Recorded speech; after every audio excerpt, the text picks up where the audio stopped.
La ilaha illallah wa afdhalud du'ai alhamdulillah. Ketika kita selesai makan,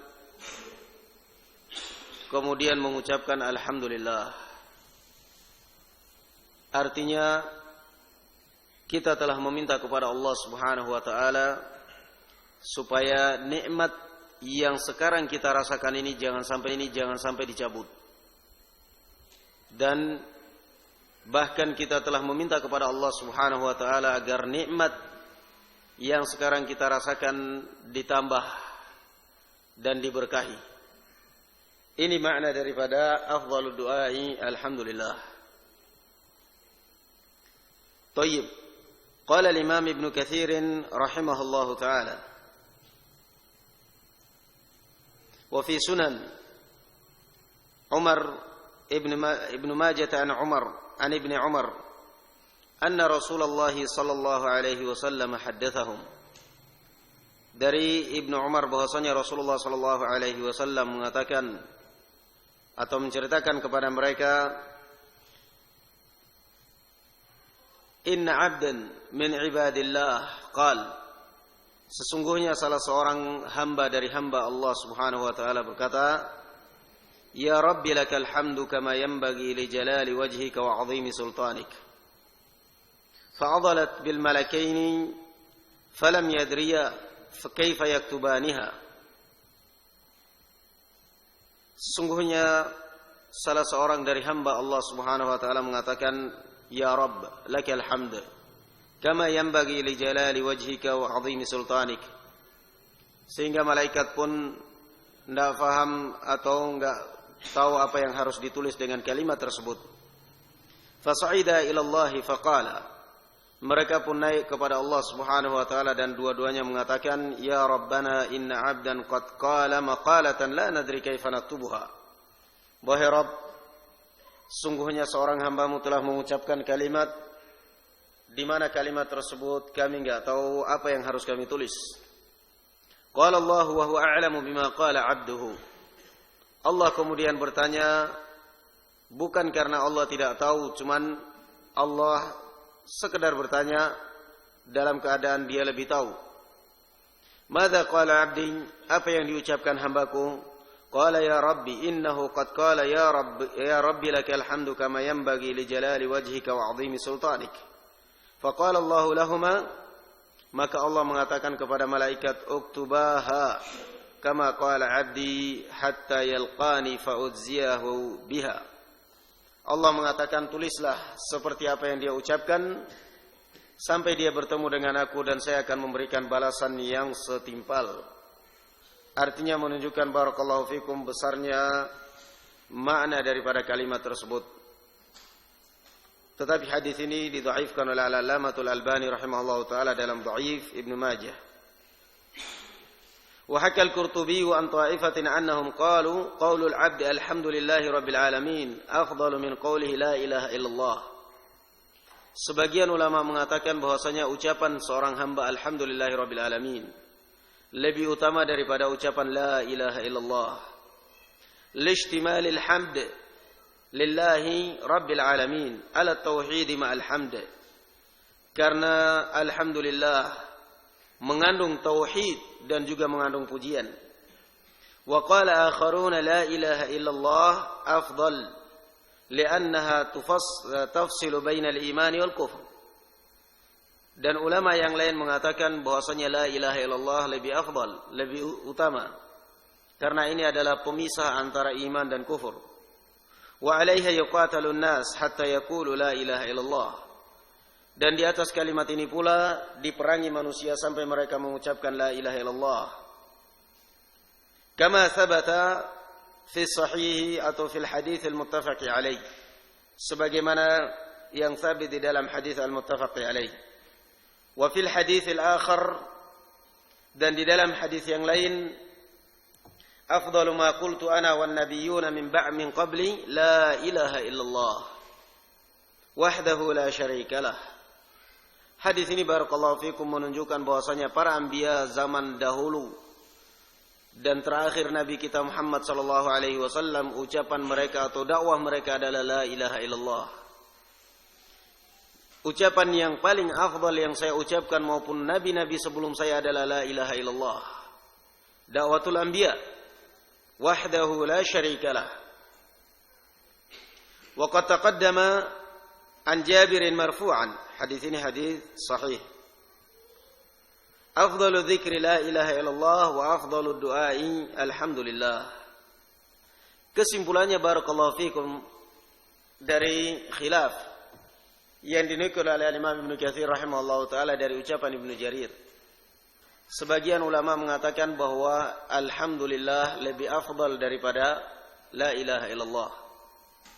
Sebagian yang lainnya mengatakan bahwasanya la ilaha illallah yang pertama mereka mengatakan alhamdulillah lebih afdal, lebih utama karena mengandung kalimat syukur dan kalimat pujian terhadap Allah Subhanahu wa taala. Sebagian yang lain mengatakan bahwa yang lebih afdal adalah la ilaha illallah. Lebih afdal berzikir dengan la ilaha illallah. Dengan dalil karena la ilaha illallah adalah kalimat yang memisahkan antara seorang hamba dengan kekufuran. Ketika seorang mengucapkan dari kufur mau masuk Islam, pertama kali yang dia ucapkan untuk melepaskan kekufurannya adalah la ilaha illallah, bukan alhamdulillah. Fana'am. Kemudian terakhir beliau mengisyaratkan kepada kalimatul jama', mengisyaratkan kepada jama' antara dua khilaf ini, antara ikhtilaf para ulama ini, dengan menukil hadis afdalu dzikri la ilaha illallah wa afdalu du'ai alhamdulillah. Artinya kalau berbicara zikir, maka zikir yang paling afdal adalah apa? La ilaha illallah. Kalau mau berbicara masalah doa yang paling afdal adalah alhamdulillah. Jadi masing-masing pada tempatnya. Masing-masing mempunyai keutamaan pada tempatnya masing-masing. Kalau mau berzikir, yang paling afdal adalah la ilaha illallah wahdahu la syarikalah lahul mulku wa lahul hamdu wa huwa ala kulli syai'in qadir. Bahkan di dalam hadis yang sahih Rasulullah sallallahu alaihi wa alihi wasallam mengatakan, man qala la ilaha illallah wahdahu la syarikalah lahul mulku wa lahul hamdu wa huwa ala kulli syai'in qadir hina asbaha 100 marrah. Barang siapa yang mengatakan la ilaha illallah 100 kali, wahdahu la syarikalah lahul mulku wa lahul hamdu wa huwa ala kulli syai'in qadir, 100 kali di pagi hari, dijelaskan keutamaannya. Kemudian yang terakhir kata beliau, wa kana lahu hirzan minasyaitani yaumahu dzalik hatta yumsi. Setelah menjelaskan keutamaannya, terakhir beliau mengatakan, dan ucapan ini adalah sebagai benteng terhadap seorang hamba dari gangguan syaitan di pagi atau seharian suntuk sampai seharian penuh sampai masuk di waktu sore. Benteng syaitan. Fana'am.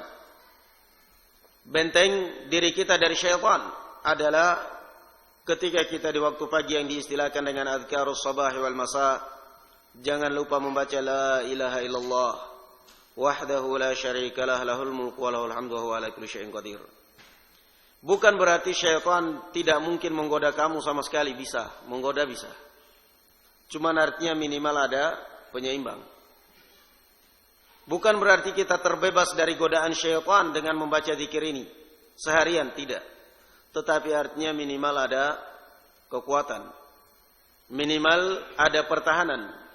Dibandingkan orang yang sama sekali tidak membaca dan tidak pernah berzikir kepada Allah Subhanahu wa taala, yang tidak lain kemudian istahwadha alaihimus syaitanu fa ansahum dzikrallah, yang dikuasai oleh syaitan dan mereka dilupakan dari zikrullah azza wajalla. Berarti barakallahu fikum, ketika kita berdoa, maka yang paling afdal adalah membuka doa dengan ucapan alhamdulillah. Ketika kita berzikir, yang paling afdal adalah membuka zikir dengan la ilaha illallah wahdahu la syarikalah lahul mulk wa lahul hamdu wa huwa ala kulli syai'in qadir. Fana'am. Kalimat ini hendaknya diresapi dan dipahami maknanya la ilaha illallah. Fana'am. Ketika kita selesai berwudu, Rasulullah sallallahu alaihi wasallam menuntunkan kita apa ya ikhwan? Kata Rasulullah sallallahu alaihi wa alihi wasallam, "Man tawadda'a atau ma min 'abdin yatawadda' fayaqulu ashhadu an la ilaha illallah wahdahu la syarika lah lahul mulku wa lahul hamdu wa huwa ala kulli syai'in qadir illa futihat lahu abwabul jannati thamaniyah yadkhulu min ayyiha syaa."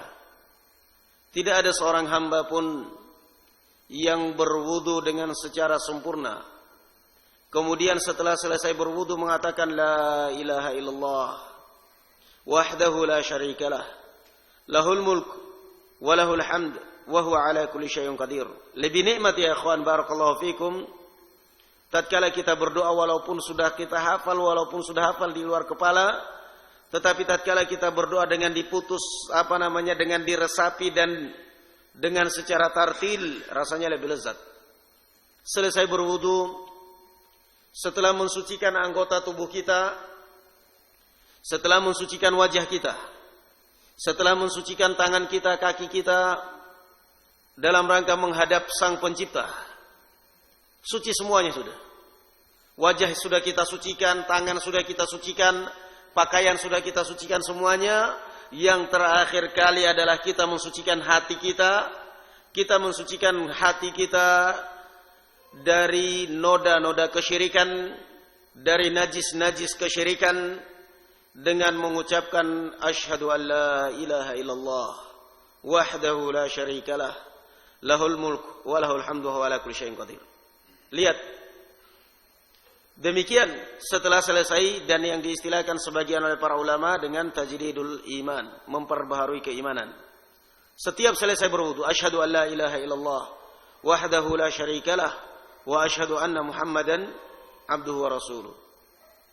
Fana'am, apa kata Rasulullah sallallahu alaihi wasallam keutamaannya? Futihat lahu abwabul jannati tsamaniyah yadkhulu min ayyiha syaa.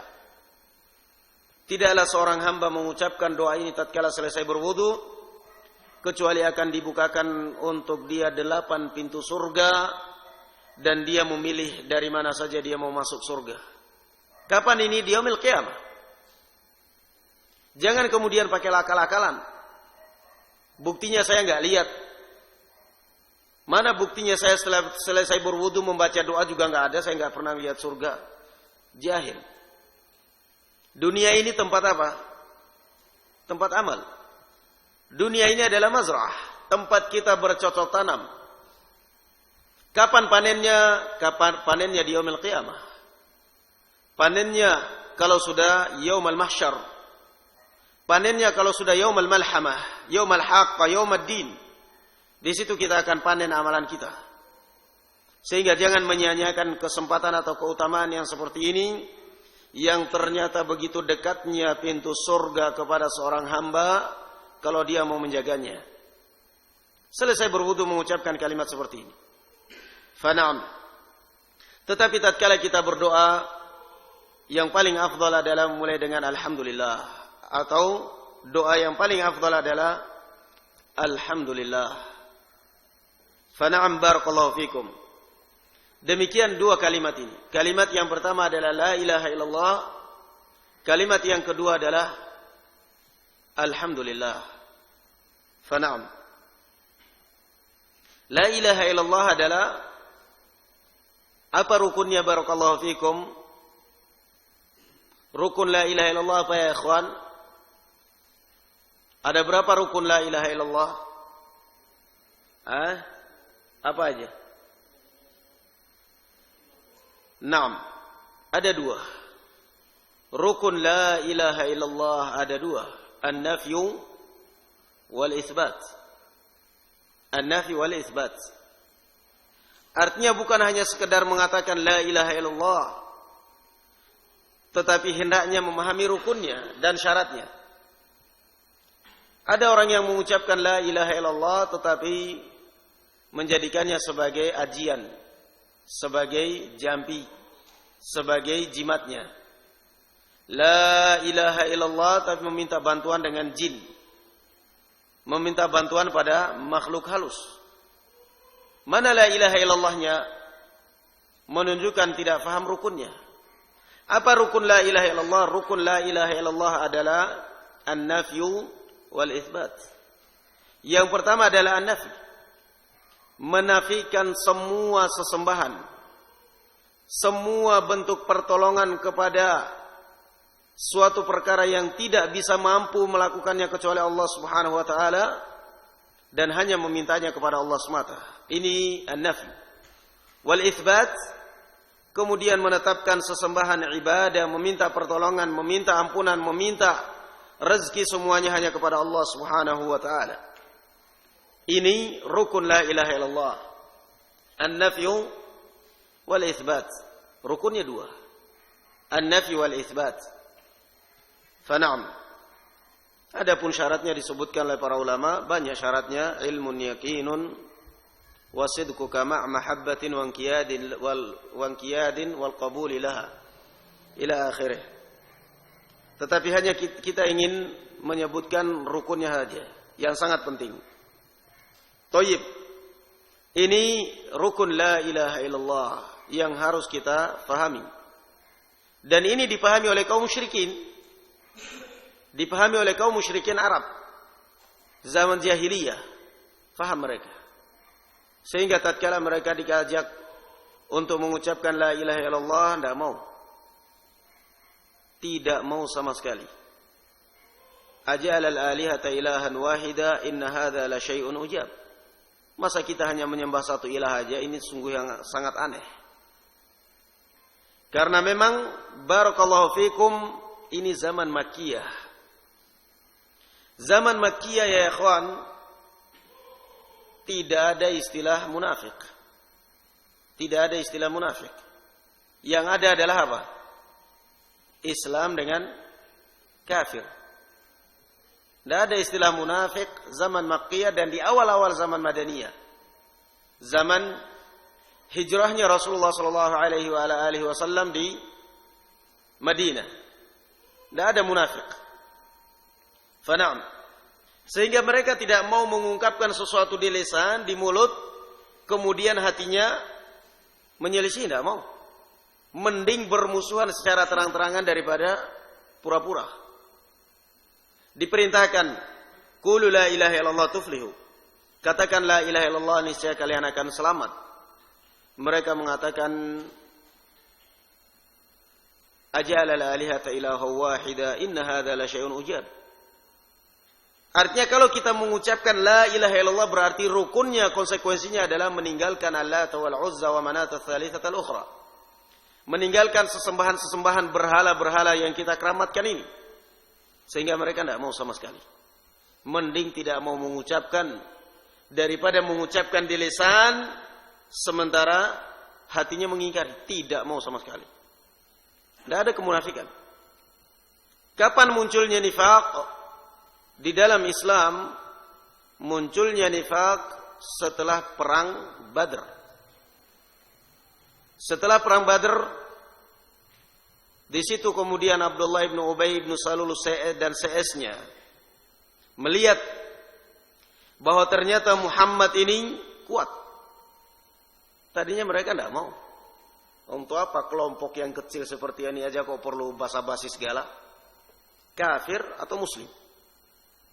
Setelah perang Badr, ternyata terbukti bahwa mereka ini adalah orang yang kuat, merupakan satu kesatuan yang tak terkalahkan. Mereka menghadapi pasukan Quraisy yang serba lengkap jumlahnya, perlengkapannya. Ternyata mereka menang, membunuh 70 dan menawan 70. Di sini kemudian Abdullah bin Ubay bin Salul dabbar al-umur. Di sini kemudian dia mulai berpikir, mulai merancang idenya kira-kira apa yang harus dia tempuh.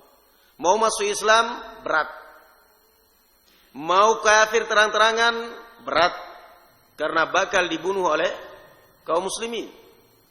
Sementara dia masuk Islam juga lebih berat, sehingga tidak ada lain kecuali dia masuk Islam lisanan, masuk Islam secara lisan tetapi kufur dalam hati. Fanam. Ini kaum musyrikin zaman dahulu. Thayyib. Sehingga barakallahu fikum kesimpulannya seperti yang tadi kita jelaskan antara adzikir dan ad-du'a. Wal alif wal lam fi alhamdu listighraqi jami' ajnas alhamd wa sunufihi lillahi ta'ala. Alif wal lam ya ikhwan di kalimat alhamdu ini menunjukkan istimewanya bahasa Arab, menunjukkan keutamaan bahasa Arab. Karena ini adalah bahasa Al-Quran.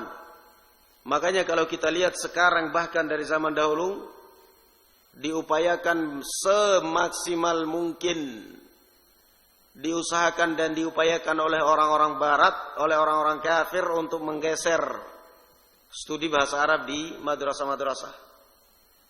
Sehingga paling yang mempelajari bahasa Arab kalau yang umum ya paling alia sama MTS, sekolah agama istilahnya.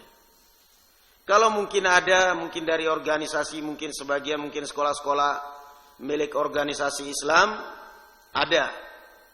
Tetapi itu pun kalau kita lihat antusias muridnya untuk belajar, kalau mungkin kita bandingkan secara persentase mungkin lebih 90% cenderung ke bahasa Inggris, atau mungkin 99% cenderungnya ke bahasa Inggris, dan 1% atau 5% baru yang ke bahasa Arab.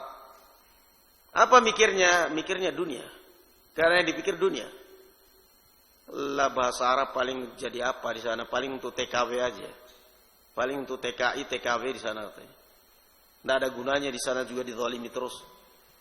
Sementara kalau bahasa Inggris, barusan bisa menguasai bahasa Inggris sedikit, sudah bisa membuka internet, bisa semuanya bahasa Inggris, semuanya, bahkan dimanapun di semua instansi boleh dikata yang sangat dipentingkan adalah bahasa Inggris. Benar-benar bahasa Arab diusahakan untuk dikucilkan. Fana'am. Tetapi alhamdulillah tetap aja banyak kita melihat semangat kaum muslimin untuk mempelajari bahasa Arab, tetap aja. Fana'am. Bahkan kita nggak heran, hatta di kebanyakan di sebagian bandara negara Arab pun tidak ada yang bisa bahasa Arab banyak. Di Dubai, ajib, bandara dari pintu ke pintu kita kasih bahasa Arab nggak paham. Bahasa Inggris boleh. Aneh. Karena negara kaya masalahnya. Negara kaya. Minat masyarakatnya untuk jadi pegawai malas. Yang diambil mana? Orang-orang Hindi, orang-orang India. Masuk ke situ. Ini bisa bahasa Arab. Dia bisa bahasa Arab. Bisanya bahasa Inggris. Ya subhanallah, benar-benar. Tetapi alhamdulillah, tetap aja banyak yang semangat kaum muslimin untuk mempelajari bahasa Arab. Untuk mempelajari bahasa Arab. Thayyib. Kata beliau, al-alif wal lam. Lihat keindahan bahasa Arab. Alif dan lam. Al. Di kalimat alhamdulillah. Alif dan lam di kalimat alhamdulillah ini menunjukkan istighraq jami' anwa'i jami' ajnasil hamd wa sunufihi lillahi ta'ala. Menunjukkan istighraq. Menunjukkan kalimat al di sini, alhamdulillah, al di sini menunjukkan semua sifat pujian besar maupun kecil hanya milik Allah Subhanahu wa taala. Setiap ada sifat yang terpuji, maka itu adalah merupakan sifat Allah Subhanahu wa taala. Sifat yang artinya sifat yang terpuji dan sempurna, merupakan sifat Allah Subhanahu wa taala dan tidak ada kekurangannya sedikit pun. Kama jaa fil hadits, Allahumma lakal hamdu kulluhu wa lakal mulku kulluhu wa biyadikal khairu kulluhu wa ilaika yurja'ul amru kulluhu. Al hadits. Demikian barakallahu fikum. Alhamdulillah. Fana'am. Thayyib. Rabbil alamin. Kita baru menyelesaikan sekarang satu kalimat dari surat Al-Fatihah. Alhamdu, baru itu aja. Alhamdulillah. Fana'am. Kita baru satu kalimat ini aja sekarang. Berapa hari kita membahas tafsir Ibnu Katsir, baru selesai kalimat Alhamdulillah. Fana'am. Thayyib. Nikmat. Kalau kita ucapkan dengan diresapi maknanya. Tapi kalau dijadikan lawak nggak ada nikmatnya. Alhamdulillah. Sekedar kayak ngejek aja itu. Nggak ada nikmatnya sama sekali. Untuk iklan bagusnya. Thayyib.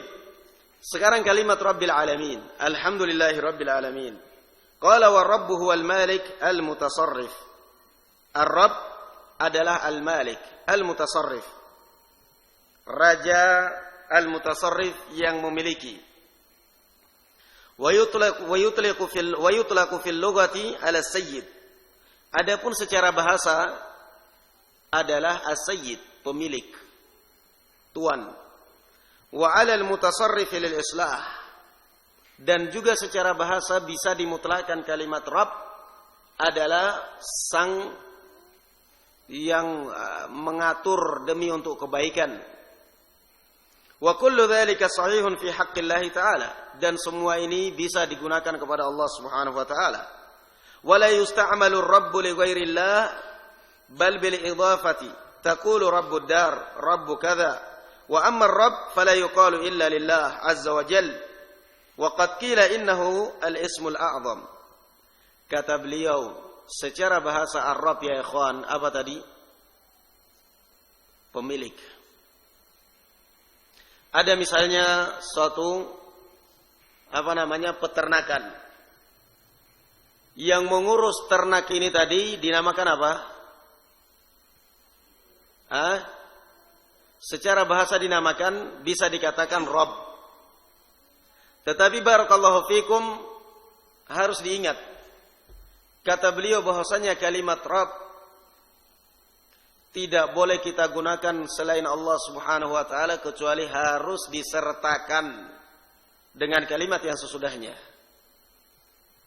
Kita melihat misalnya pengembala kambing. Kita melihat atau memanggil tuan rumah. Kita boleh memanggil tuan rumah ini dengan Rabb. Karena Rabb tadi apa? Yang mengatur. Secara bahasa adalah yang mengatur, yang mengelola, yang memperbaiki, itu namanya Rabb. Tapi untuk menggunakan kalimat Rabb kepada selain Allah Subhanahu wa ta'ala tidak boleh lepas begitu aja. Harus disertakan dengan kalimat berikutnya. Kita katakan apa misalnya? Rabbud dar, pemilik rumah. Rabbul ghanam, pemilik atau peternak kambing. Rabbul ibil, peternak onta. Boleh kita katakan seperti itu. Tetapi kalau kita melihat peternak onta kemudian kita mengatakan ya Rabb, boleh wala la? Enggak boleh. Enggak boleh. Karena kalimat ya Rabb yang terbetik di pikiran orang apa yang dimaksud? Allah Subhanahu wa ta'ala yang ada di langit. Walaupun secara bahasa adalah sang pemilik dan boleh kita menggunakannya kepada selain Allah Subhanahu wa ta'ala, tetapi harus mudhaf, harus disertakan dengan kalimat yang sudahnya. Fana'am. Kita mengatakan misalnya seperti tadi yang kita contohkan, sang tuan rumah, kemudian sang pemilik toko, kita menanyakan misalnya man rabbu hadzal dukkan, siapa Rabb toko ini, yakni pemiliknya, siapa pemiliknya. Tetapi tidak boleh begitu datang kemudian pemilik toko kita panggil ya Rabb.